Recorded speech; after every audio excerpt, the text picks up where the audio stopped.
Welcome to our live discussion from Rome. My name is Sarah Yaklik, and I'm the director of Grotto Network. Over the past couple weeks, I've been joined with my colleagues, Javi and Josh, and we've been taken to the streets of the Eternal City to bring to you stories from the Synod of Young People, Faith, and Vocational Discernment. Today, we're trying to do something similar, but with a little different approach. What we're trying to do is to bring Rome home to you, and by your participation in this dialogue, for you to bring a little bit of home back here to Rome. So how does that look like? What's that going to feel? I'm joined here with truly an A-list panelist. We have my new friend, Christina. She is going to serve as our ASL interpreter, and she currently works in the Department of Faith, Deafness, and Disability at the Archdiocese of Washington. And we have Jonathan. Jonathan has been an auditor in the Synod, and what that basically means is he's been one of the voices representing our generation in the Synod Hall. Just last week, Jonathan delivered an address to Pope Francis and over 300 bishops and cardinals. No pressure or anything, right, Jonathan? We also have Brian. Brian works with the Catholic Apostolate Center, and he's a junior at Catholic University of America in Washington, D.C. And through his work with the Apostolate Center, he's trying to bring to life the Synod along the digital highways. And in a very special note, we have you, our online community. Everything that we're going to do tonight is focused around you. We've invited you to share comments and questions in advance. And I'm happy to share that all the questions that we're going to address this evening directly come from you. So thank you in advance for your willingness to be brave and to share with us your questions and concerns, and to really be present with us tonight as we journey along the digital highways. But before I ask our panelists our first question, I want to get the folks back home thinking a little bit. You were great in submitting those questions, but now I want to throw a question out to you.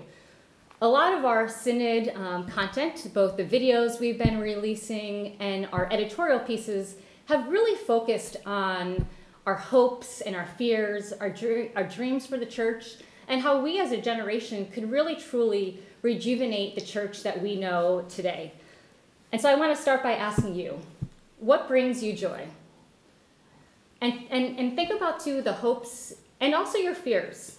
We're all about authenticity, and so we want to invite you to think about that. If you're brave enough, comment online. If you're following by way of YouTube or Instagram or Facebook, use that comment area. And if there's any ground rules for this evening, it's only this, that we use this opportunity as a way to use digital media unlike most people do today. We know that it's often filled with negativity and people, frankly, bashing each other and tearing each other down. Let's do something different. Let's make this space, someplace space, safe and respectable. Let's usher in a new way of engaging online when we recognize the person behind the screen, that we're no longer just a social media profile, but a person that has infinite value and worth. So those are the only ground rules. The rest of it is just going to be a lovely and hopefully engaging conversation. So, our first question comes to us from Susan. And she's curious to know what are some of the most unexpected topics that have been taking place in the Synod Hall. So Jonathan, tell us what you have to think about that and what's been happening inside that great space. Yeah, well, thank you for the invitation to be here in the dialogue. It's been an amazing experience being in the Synod Hall, kind of packed in with the Pope and hundreds of bishops and cardinals. Lots of common themes that people would think, and really a diversity. A friend, Safa from Iraq, talking about religious persecution, to people in Malawi or to Asia talking about their experience. And so it's really just it reminds you how big the world is. One topic that maybe is more surprising to me, and I think to a lot of people, is how much trust the bishops have in young people. So one theme that's been consistent from Asia to Africa to the Americas and Europe is we have to trust our young people. And that's coming from the mouths of bishops, and they get 4 minutes to talk to the Pope about anything. And their comment is we need to encourage young people's freedom, we need to trust young people more. And are you seeing that when you leave the Synod Hall, that your fellow young people are kind of both equal, like as a surprised and happy as you are, by sharing tonight? Are they feeling that same energy as they leave the Synod Hall and go back to their various spots around the city? Yeah, I think we've all been sort of dumbfounded at how many bishops have come up to us to want to talk, or in meetings have stopped the conversation to say, okay, we haven't heard from a young person in a while. Hey, auditors, what do you think about this? That's not always the sense people have when they expect things of the church, or maybe not even people's experience. But I'll say in terms of the leaders of the church here in Rome, they've absolutely been focused on listening and engaging in dialogue. And I hope that everyone has that experience. Maybe this is a spark so that the same thing's happening back in all of our home churches and universities.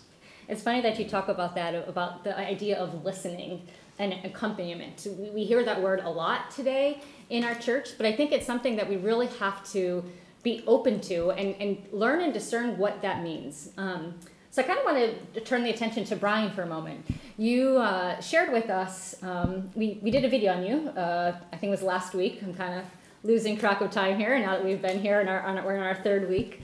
But you bravely spoke to us about the idea of mentorship and what it means for people to walk with you on your faith journey.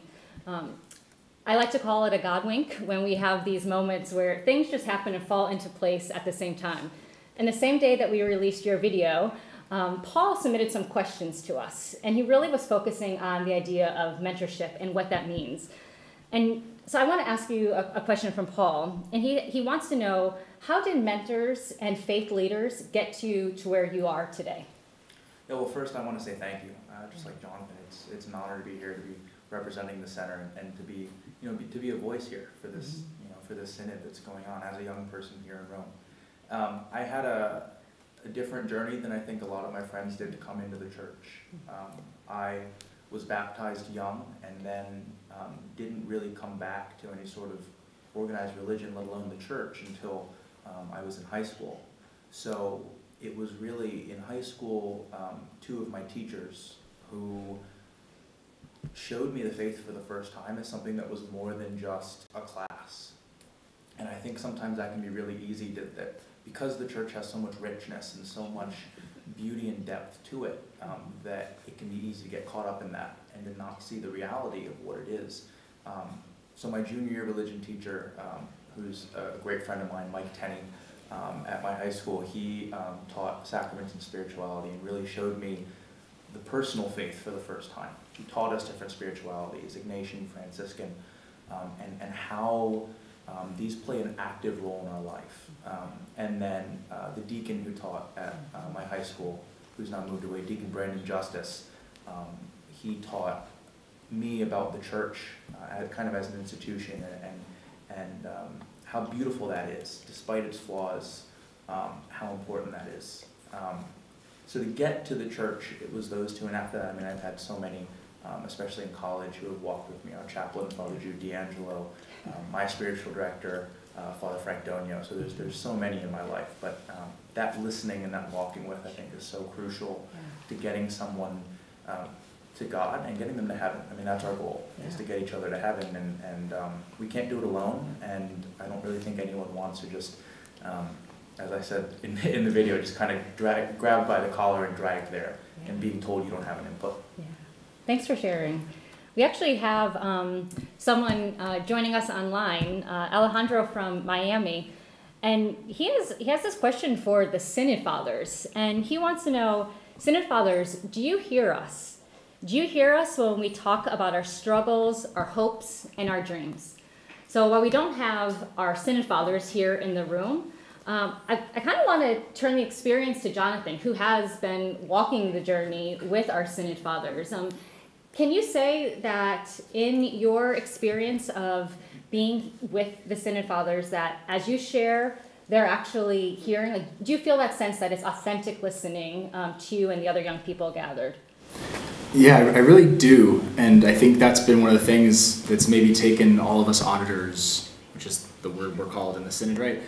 Taken us all a bit by surprise. I mean, I think we expected it would be a friendly welcome and they would like having us there, but the extent to which people have looked in our direction or followed up with side conversations and gone out of their way. I mean, I'm one of the older ones there in my early 30s, and so you have 20-year-olds, that 16, 17-year-old cardinals are stopping to say, thank you for what you said, that really struck with me.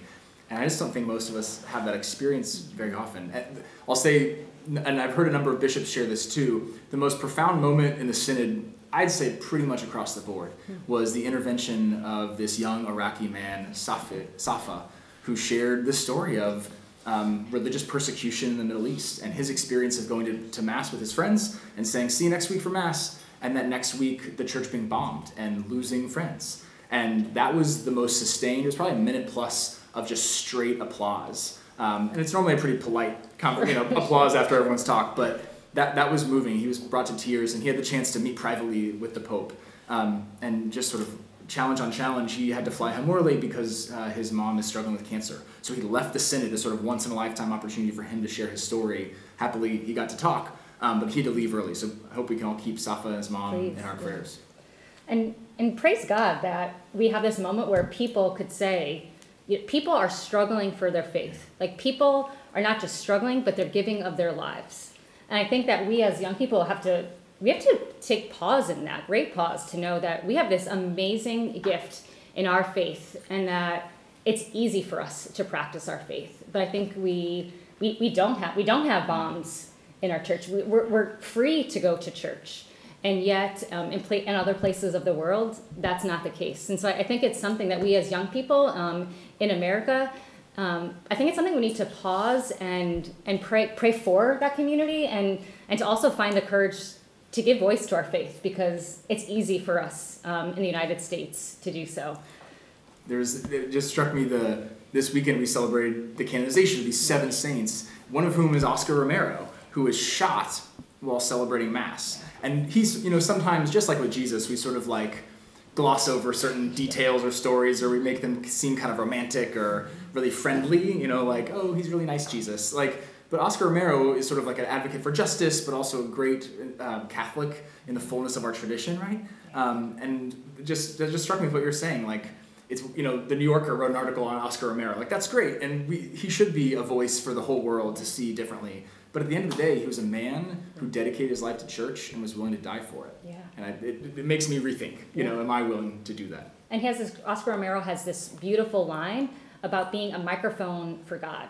And what does that mean for us? Like, is it being a microphone for God simply our words, or is that how we live our lives and that radical call that means that being a microphone for God is taking on his good news and living that in the most radical, authentic, profound way that we can in this world. And going back to Brian, like, we need the help to do that. It's a difficult world that we live in. We're faced with a lot of challenges, we're faced with struggles, and we know that we can't do that alone. And our mentors, our spiritual guides, really do walk with us. I think of the people in my life. With no doubt, I would not be here today without the help and support of the mentors who have so generously walked with me. I just want to follow up a little bit on that earlier conversation, and a little follow-up. Paul had said, now, what would you say to your mentors now that you're here in Rome? And I thought, what a great gift. Sometimes we fail to help people to say thank you or to lift up what they do for us. So if you had something to say to your mentors sitting here in Rome during this historic time of the Synod, what would you say to them? I mean, we'd be put on the spot. I mean, I think for so many of them, and I said it was Deacon Justice's birthday was last week, and I shot him a text. And with the 8-hour time difference, it's a little difficult sometimes, but I would say to them the same thing I said to him. I wouldn't be here without you. I wouldn't be here physically, but I wouldn't be a part of the church. I wouldn't feel the love and joy that I feel on a day-to-day basis if it weren't for your witness, if it weren't for the joy that you brought to me, and kind of that infectious zeal that's I think so many of the people that we all as individuals can think of who have affected our lives, who have brought us to the church. That it's not an oh that's nice you did something for me, but it's a now I want to go do that for someone else. And yeah, I mean I think I wouldn't be here without you. So thank you. Yeah. I think thank you are probably the most suffice words that we can offer to all of our mentors and all those spiritual mothers, fathers, all those guides along the journey who really have walked with us. I mentioned a little bit earlier that Jonathan got to address the Holy Father and the Synod Fathers.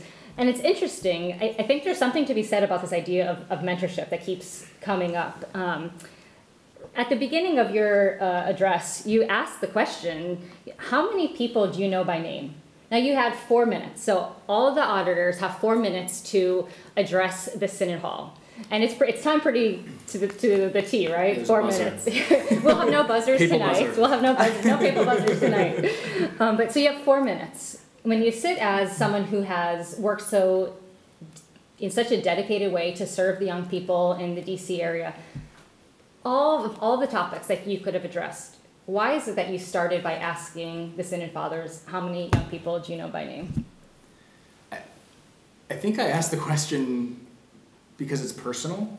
And I think faith is always personal for all of us. People got to know my name, is sort of the other way of saying that, right? In my family growing up, and I've had so many positive experiences of church, of faith in church. But that's not everyone's experience. And so I really see a lot of young people, friends of mine, family members, who sort of drifted in the church and felt anonymous and sort of like nameless. And it's often in that drifting that people sort of realize or come to the realization that the church doesn't matter to them. But that was never the way for me. And I realized that's a privilege. That's not something I've earned or that I did. I just had markers along the way who kept guiding me in that direction, who kept calling me by name and say, Jonathan, this way. Jonathan, this way. And that opened up, my understanding of the world, my understanding of God, my understanding of myself. But I think at the end of the day, I've also practically been surprised in giving talks across the country when I ask parish leaders, how many young people do you know by name? So I was giving a workshop to church leaders. They were focused, they had grant money nationally to focus on ministering to young adults. And so I asked these teams, just write down on paper how many young adults you know by name. And there were like 50 people in this room, and one person wrote down 12 names, and that was the highest number. So like a quarter of the US population are in their 20s and 30s, and we got 12 is the most, right? And so it's personal to me, because it's personal to every person who leaves, right? And my observation is that people leave the church for different reasons. Some people disagree with the teaching or question that, and no one's been there to explain it to them or to dialogue with them about that question. Some people feel anonymous or lonely. We're so connected nowadays, but everyone feels this like deep well of loneliness and isolation when we just stay behind screens and don't necessarily build those human relationships, especially in communities like churches or schools. And other people leave because they don't trust the church anymore, because they had a negative experience, because someone they know did, or they hear about this sexual abuse crisis, being back in the news. And what's needed? Someone who they know, who knows them, who's trustable. Who's a witness in a positive way. And so I think that's why, at the end of the day, we've got to start by knowing people's names. You can't love people if you don't know them. And so I just wanted to start asking what I think is a very rudimentary question, but an essential one for the Synod. Well, thank you for being that voice. It's kind of my prayer, right, that more mentors will rise up and take that courageous step to walk with our generation, because the church has a beautiful gift to offer. Jesus gives us the most beautiful gift that we could ever receive, and we just need the help in walking closer to him. So, praying that more people may rise up, and then we as young people might be able to also, in our own way, mentor our peers too, right? So to cross generations. So it is a multi-generational approach to living. I want to take this a little bit deeper now. More personal, so maybe less on what's happening in the Synod, but still focus on the themes of the Synod and what's being spoken about and what the Holy Father is calling us to. And this is a question I'm interested to hear from both of you. It comes to us from Luke. And Luke asks us, or Luke asks you directly, what are you willing to do to take ownership of your faith life and the church that you have inherited? Now, both of you work for the church in some capacity. Some of you Brian is studying theology at Catholic U. But I want you to take off your ministry hats. I want to invite Jonathan and Brian to step for a moment in their personal shoes, right? Not shoes as minister, but as young people living and working in this world. And ask Luke's question, or answer Luke's question. So here it is again. What are you willing to do to take ownership of your faith life and the church that you have inherited? Who wants to go first? Okay. Oh. Let's go. Right, Brian? It's a great question. Well, first off, I think we should all ask ourselves that question, right? It's super easy working in ministry to get stuck into like the leader mode and helper mode behind the scenes. I think two things. One, all of the news of the sexual abuse crisis and thinking about preparing for the Synod raised up one thing in me, which is just this desire to be like 100% in what I'm doing. And it's funny because that's exactly what Pope Francis said at the canonization Mass homily, right? Mm-hmm. But some of the news that's come out just reminds us like we can't give a public face of, we can't be like Instagram worthy, but but on the other corner of the room it's kind of messy, right? Our faith lives can't be like that. We can't give most things to God or put most things in the light, but like behind that closet we just sort of shove a bunch of crap, right? We've got to be just 100% authentic. And so I think it reminds me and each of us like, all right, take the next step up. And that's going to look different for every person, but like each of us can take one more step towards authenticity. More practically, my wife and I are moving apartments. We kind of moved out right before coming to Rome and are moving 48 hours after we land from Rome, which is like such a young adult story that none of the bishops really get because they haven't done that in decades. And like stuff is in storage. Oh yeah, we're basically homeless, but it's great. Yeah. But I think the first step is like, we got to register to parish, right? Because it's so easy when we're moving to like, oh, well, like check out this church, check out that one, but like, in the first couple months, like, and follow back up with me if we don't, but like, because you'll do it too, you'll do it. Like, commit. We each have to just like commit to something, right? Because like, we can't just float anonymously. People need us and we need other people. And so that's something we're going to be looking to do more practically in the next couple months. Thanks. Yeah, I think to comment on something Jonathan said, at Catholic we have a program of student ministry, and I think it's so easy. The worst day on campus is the day that decisions come out, because decisions for residence assistants and ministers come out on the same day, and there's these people who are just so happy and so excited because they got the job they were looking for, and then there's the people that didn't, and there's always more people who don't than do.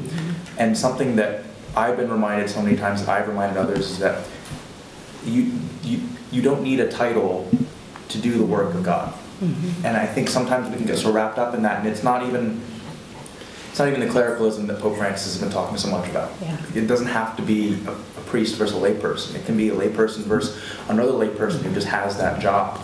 And I think one of the worst things we can do is to say, well, I don't have a title, I've got nothing to do. I'll go to church on Sunday, and that's it. That's all I have to do. I think for me, the thing is, I'm going to kind of tweak St. Paul, which is probably a dangerous thing to do. It's welcome here. But, it's welcome. St. Paul tells us to pray unceasingly, and I'm going to tweak that a little bit and say, be joyful unceasingly. Yeah. And the difference between joy and happiness is sometimes difficult to see. But I think we have to live every moment of our lives with joy, and even when those moments are difficult. Joy isn't happiness. So even if we're sad or angry or this or that, when we live joyfully, we're showing other people, we're showing Christ to other people. And I know for me that's something I have to work on. I think it's something that we all have to work on constantly. But doing the little things, and sometimes doing the little things is so much harder than doing the big things. But the more little things we can do with joy, the more we bring ourselves closer to God, and the more that we bring other people to God. And I think that's what we owe the church, really, is to help bring people to Christ. I think that's the goal. We're here to make saints. You know it. To join each other in heaven. And I think what you said, we don't need a title. But we got each of us, all baptized Catholics, when we were baptized, we got the best and most beautiful title. We are sons and daughters of a Father who loves us beyond imagination. And that's a title that I want to embrace and try to do my best to live up to that, and knowing that I don't have to do that alone. God is the one who is journeying with us. He's our Father. He's the one who has called us by name, and that is something to celebrate.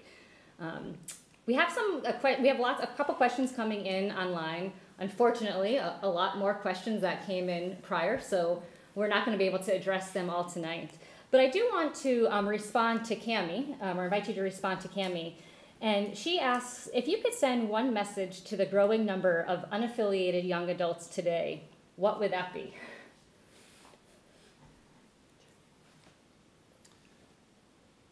I would say to start, maybe not the most Catholic answer in terms of the church, getting people back in the church first, but commit to community. Wherever you are, I think the biggest lie that we tell ourselves and that people tell us is that we can go alone. We can do it alone. And we find spaces and places in life where we can live independently, where we don't ask too much from other people and we expect that people don't ask too much of us. But I just think life's better with people, and we're kind of made to be human beings, social animals, right? And I think our generation struggles a little bit to commit to things. And so, I think committing to community is the great first step. And ask yourselves then, is this community worthy of my life's purpose? Mm-hmm. One author who I love talks about spirituality is this energy within us. It's not as though I'm not spiritual, but you are. No, everyone gives their life for a mission, for a purpose. The question is just, is that worthy of your life, right? There's a lot of people who spend a lot of time and energy making money. Or getting ahead professionally. But as we step back at the end of the year, that's why New Year's resolutions, I think, still are kind of popular. We kind of look back and be like, was this year worthy of what I spent my time and money and energy on? And I really believe that it takes something bigger than ourselves, something we call God, right? Mm-hmm. It's founded in a real religious community. I call it church, the Catholic Church, that's worthy of my life's purpose. And it's a family that's messy, but it's worthy. And so commit to community and ask yourselves, is it worthy? And commit to make that better. Yeah, I love that. I think thinking about the idea as our church of a messy but worthy place, a worthy family. We are actually coming up on the end of our time. My team had said, as we were preparing, that it's going to go by quickly. It's going to feel like a few seconds. And does it feel like we've been here for 30 minutes or a few seconds, right? But what I think to me has been the most kind of refreshing moment of our conversation is, I believe in young people. I believe in our generation. This is a great opportunity to really help rejuvenate the church.